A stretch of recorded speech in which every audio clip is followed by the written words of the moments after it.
Hello everybody, আশা করি সকলে ভালো আছেন। আমার শুভেচ্ছা নেবেন। আমি বিগত যে অ্যানথ্রাক্সের যে ভিডিও দিয়েছিলাম, এই ভিডিওতে সম্পূর্ণ কথা আমি বলতে পারি নাই। আপনাদের আরও কিছু জানার আছে এবং আমার কিছু বলার আছে।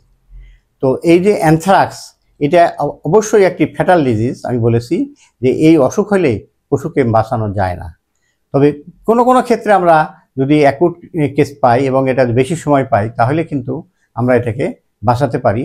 সেক্ষেত্রে আমাদের ইন্ট্রাভেনাস অ্যান্টিবায়োটিক দিতে হবে এবং সেক্ষেত্রে আমাদের চয়েস হচ্ছে অক্সিটেট্রাসাইক্লিন এবং সেফট্রিয়াক্সন। তো এই যে অ্যানথ্রাক্সটা, আমাদের সারা দেশেই কিন্তু অ্যানথ্রাক্স আছে, তবে কোস্টাল বেল্টে এই অ্যানথ্রাক্সটা বেশি। আমাদের রাজশাহী, রংপুর, বগুড়া এসব এলাকায় কিন্তু কম। তারপরও আমাদের এই ভ্যাকসিনটা সকলেরই দেওয়া উচিত। আর একটা খুশির সংবাদ এই যে অ্যানথ্রাক্সের ভ্যাকসিন আমাদের কিন্তু বিদেশ থেকে আমদানি করতে হয় না। আমাদের দেশেই পশু সম্পদ অধিদপ্তর এটা কিন্তু পর্যাপ্ত পরিমাণে উৎপন্ন করে এবং এটা আমরা সব গবাদি পশুকে দিতে পারি। কাজেই এটা সুষ্ঠুভাবে দেওয়াটাই আমাদের হচ্ছে কাজ।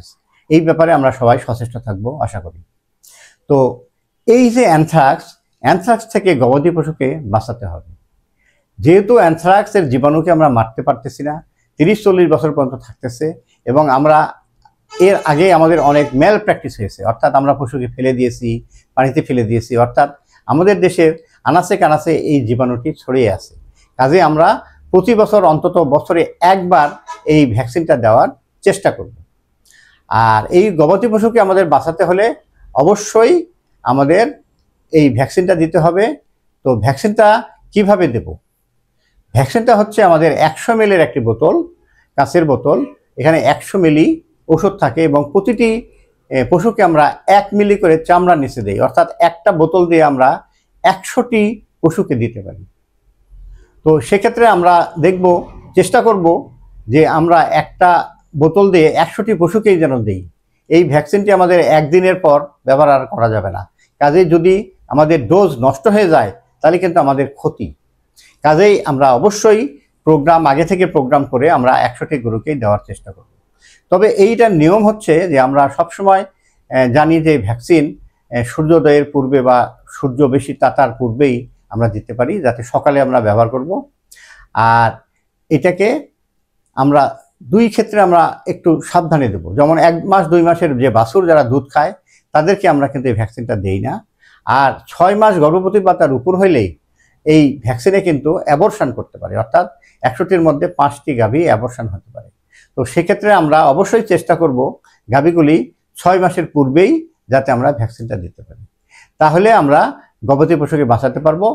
আর আরেকটি ব্যবস্থা করতে হবে যে যদি এর পরও আমাদের কোনো এলাকায় এই অ্যানথ্রাক্সে পশু মারা যায়, তাহলে এই পশুটিকে আমরা পরবর্তী যে সৎকার, এটা বিশেষ ব্যবস্থায় করতে হবে। অর্থাৎ এই পশুটিকে কোথাও ফেলা যাবে না বা নদীর পানিতে ভাসিয়ে দেওয়া যাবে না।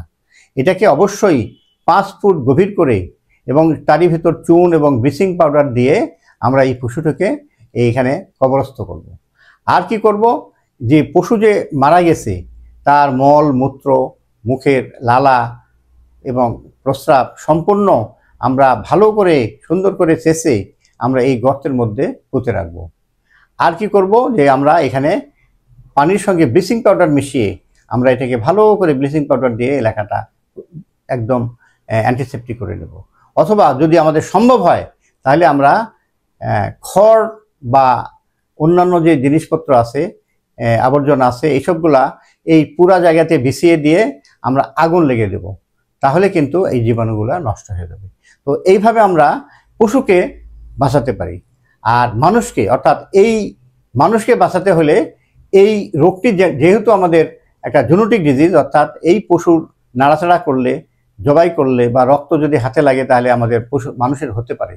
এই কারণে আমরা অবশ্যই সচেতন থাকব যে এই যে লক্ষণগুলো আমি বলেছি, এই লক্ষণগুলোর সাথে মিল আছে এরকম কোনো পশু যদি হঠাৎ মারা যায়, তাহলে অবশ্যই আমরা এটাকে জবাই করব না বা মানুষের খাবারের জন্য বাজারজাত করব না। তাহলে আমাদের কিন্তু মানুষে এই অসুখটা আসবে না। কাজেই সেক্ষেত্রে আমাদের প্রচুর লক্ষ্য রাখতে হবে যেন এটা না হয়। এই রোগের মতো আরও 2টি অসুখ আছে, যেমন গবাদি পশুর পেট কামড়ি, অর্থাৎ কোনো কারণে পেটে তীব্র ব্যথা হলে, যন্ত্রণা হলে এই রোগের মতো তারা কিন্তু পশু কিন্তু শুয়ে পড়ে এবং ছটফট করে। আবার থাইলেরিয়া বা অ্যানাপ্লাজমা হলেও কিন্তু আমাদের পশু অনেক সময় দেখেছি যে কাঁপতে কাঁপতে পড়ে যায়। তবে এই পশুগুলি হঠাৎ মারা যায় না এবং এই পশুগুলি আমরা পরবর্তী ভালো করতে পারি। তো এই যে রোগের লক্ষণ, এই লক্ষণ থাকলে অবশ্যই আমরা এই পশুকে জবাই করব না এবং মানুষের খাওয়ার জন্য ব্যবহার করব না। তাহলে আমরা কিন্তু মানুষ কিন্তু এই রোগ থেকে রক্ষা পাবে। তো এই ব্যাপারে আমরা সবাই সচেতন থাকব। আমি আর বেশি বাড়াবো না, এখানে শেষ করছি। ধন্যবাদ।